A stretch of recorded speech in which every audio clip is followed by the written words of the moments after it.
Hello, this is Robert Ferguson. You're a nutritionist, a guy who cares, and that's why we share. And I'm recording this live. It's an impromptu. Let's call it diet free life radio or fat loss radio. I don't know.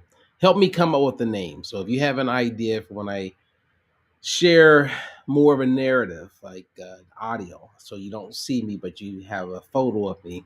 Whenever I have these moments, I'm usually either at home or I'm in a hotel while I'm traveling, or I just don't want to turn the camera on, but yet I want to share information that I know could be timely for some of you, could also be thought provoking for those who aren't familiar with the work that I do and the Diet for Your Life methodology, or it's just information that can be very helpful, because my goal is not to sell you anything, it's to inform you of information that I believe everyone can benefit from being aware of, right? Because there's a lot of experts out there, colleagues of mine, that aren't informed, and that's not a negative, that's not a dig, they're just not.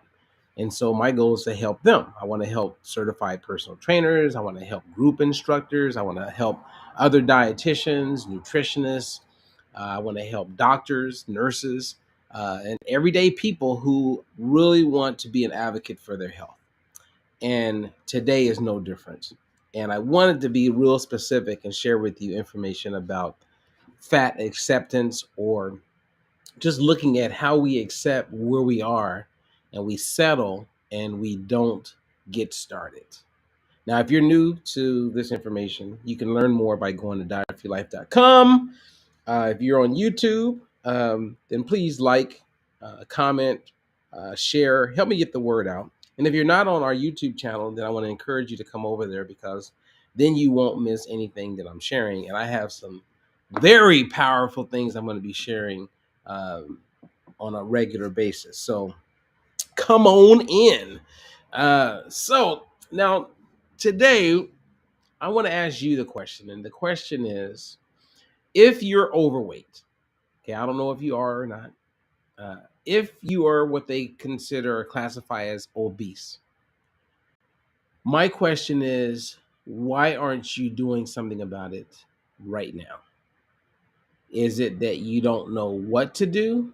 Is it that you're on the fence? Is it that you've dieted so many times in the past that the last thing you want to do is like go through it again, only to find yourself gaining the weight back? I don't know, right? But I see the numbers constantly increasing.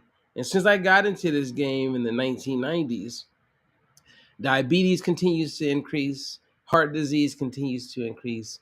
All of these autoimmune challenges that people are falling prey to continues to increase. And then our health continues to be at more and more risk. It's like I was talking to someone the other day, and what, in the last 60 years, colon cancer has increased by, oh my goodness, 500%. We're seeing more and more people with skin cancer, and we actually have a pretty good idea of what's causing that. And that's the scariest part. Now, I want to play a video for you by a gentleman by the name of Bill Maher. And I cut it up, um, but he draws some real good points. And I was never a fan of Bill Maher, but it seems like the last 6 months or so, he's been very neutral politically. He does keep the comedy as part of his narrative, and he's been making some really good points.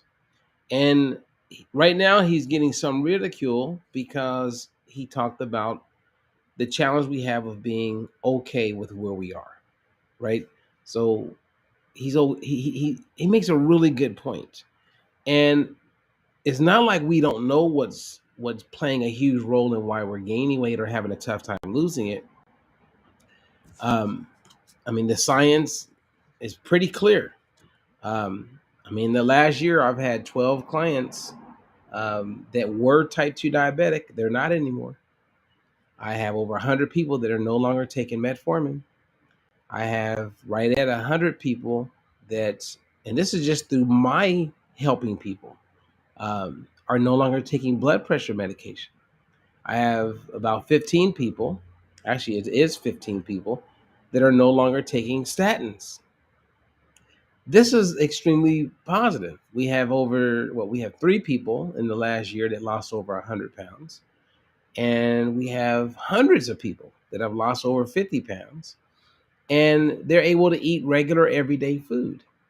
So they didn't even feel like they were on a diet. So when you have a solution, or let's say that you're catching this, or you just happen to know me, or you're listening to this, and you're overweight or you're obese, what are you waiting on? Seriously.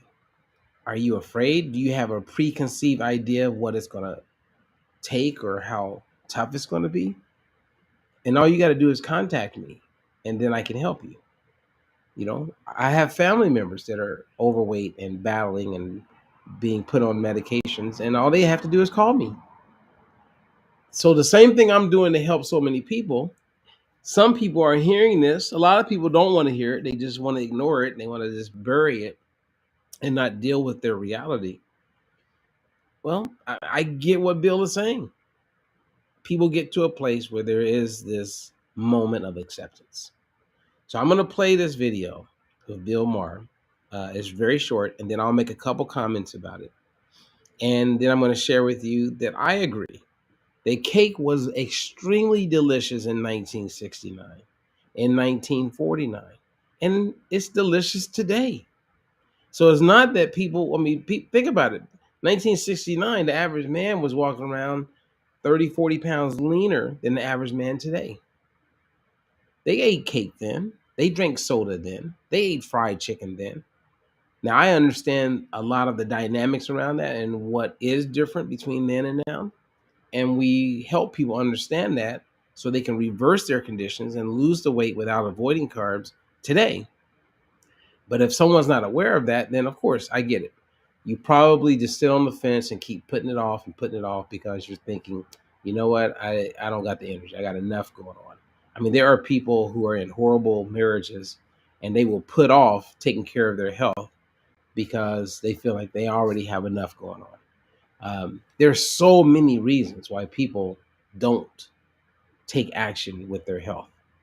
And I can address it, but I want to make this a positive experience. And I want to give a shout out to Bill Maher, who has a show on HBO Max, Real Time with Bill Maher. It's a politically, comedically framed, but it's thought provoking. And he makes a lot of good points. And I believe that everyone at this point in time, it's good to watch something, to listen to something that actually makes you laugh, and is not all about all the way to the left or all the way to the right politically. It's about what can we do better? What can I do now better? So, without further delay, let's take a look. There's a card now that you can give your doctor, and it says, please don't weigh me unless it's really medically necessary. It's always necessary. It's like asking your dentist not to look at your teeth.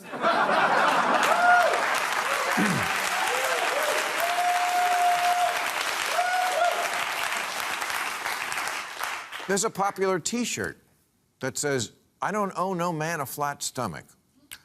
Okay, no one said you did. You do you. But you're not a freedom fighter because you want to keep eating donuts.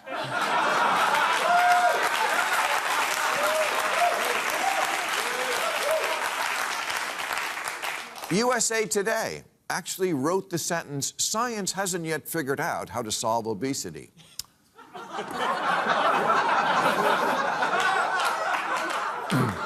And Ted Kyle concurs, saying, we don't know how to blunt the rise in obesity because we don't know precisely what the factors are that are causing it. Yes, what could it be? What? Damn it, this is a hard one. People say to me, oh, come on, Bill, people struggle with this. Of course they do. Everything's a struggle. Life's a struggle. But somehow 50 years ago, this country looked entirely different. You don't think it was a struggle for them? You think cake wasn't delicious in 1969?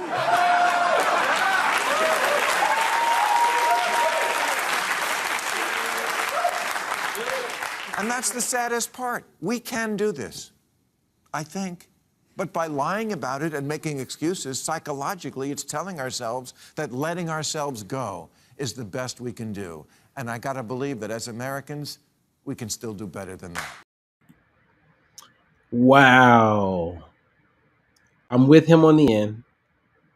We can do better.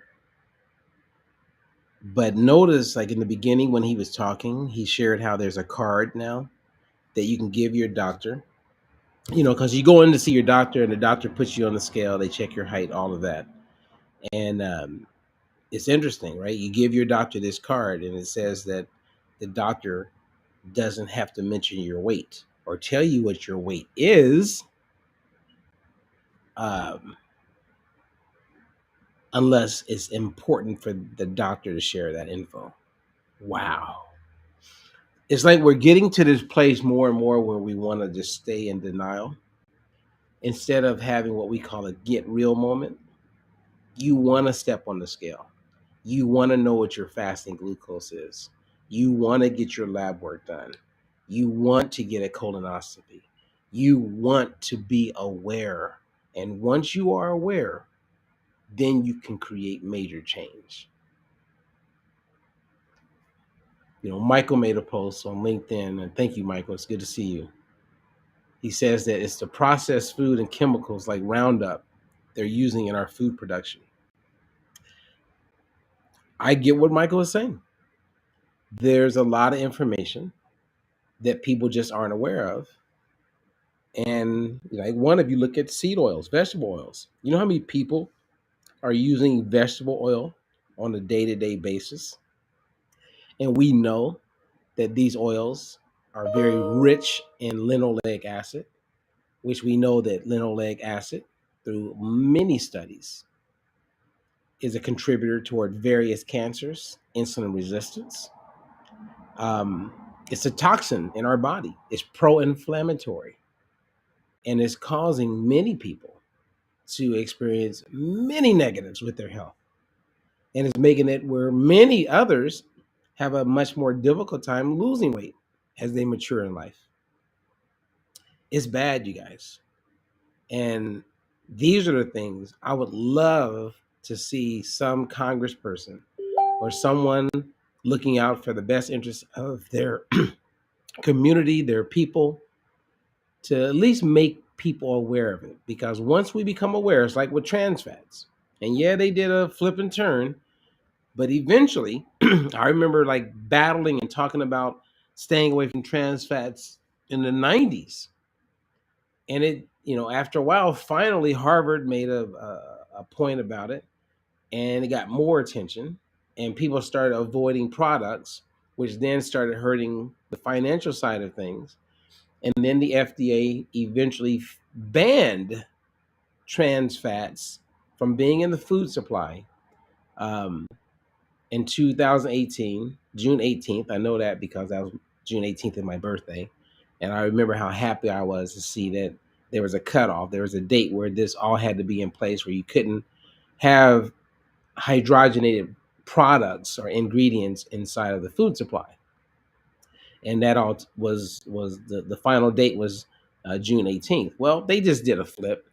They had come up, and when I say they, the manufacturers, the biochemists, they came up with another way to continue moving forward with the foods that they were making available on shelves. It wasn't, legally trans fats, but it's still damaging. There's a thing called interestified process or interestified fats, and I see that now. And I see other things that are in our food supply, to include the seed and vegetable oils, which I believe in the next 5, 10 years, it'll be extremely clear, definitely in 20 years, that we cannot have seed and vegetable oils in the food supply. Um, and people just don't know what to look for. They're told to look for this, to look for that. Many people still believe that vegetable oil is a good thing or grapeseed oil is a good thing. They don't know. And as Einstein once said years ago, his biggest fear would be the day that technology surpasses humanity. Well, that's happening in our food supply. And the reason why I play that video, you guys, is You can go to Bill Maher's site and you can watch the whole segment. But he was addressing fat acceptance, that you have Nike commercials out there that are known for fitness and people getting in shape and running faster and bowling better and all of those things. And more you start to see pictures of people who don't look like they do that, but yet they want to show the world that they're not excluding people who are overweight or who may be obese. I'm with Bill Maher. We don't have to give up, you guys. We can do better. And let's do that. But it does take us being real, having a moment where you say, you know what? Here's my situation. I'm accepting it for what it is. And when you accept, that doesn't mean that you're condoning it or that you're going to settle. Accept means I just see it. Now, what are you going to do about it? What are you going to do about it? What can we do about it? That's what it comes down to.